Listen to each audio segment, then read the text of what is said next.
Hey guys, so today I made my own. I was trying to make boneless wings, but I already had a chicken breast that was cut up in smaller pieces, so I just breaded them. They're basically like nuggets, but I covered them in this. I was trying to do like kind of like Wingstop's hot honey dry rub that they do, but I don't think it's gonna be the same. First bite.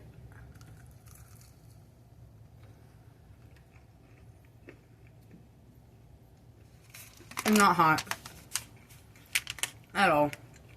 It's not even mild. Not my favorite thing in the world, but I tried.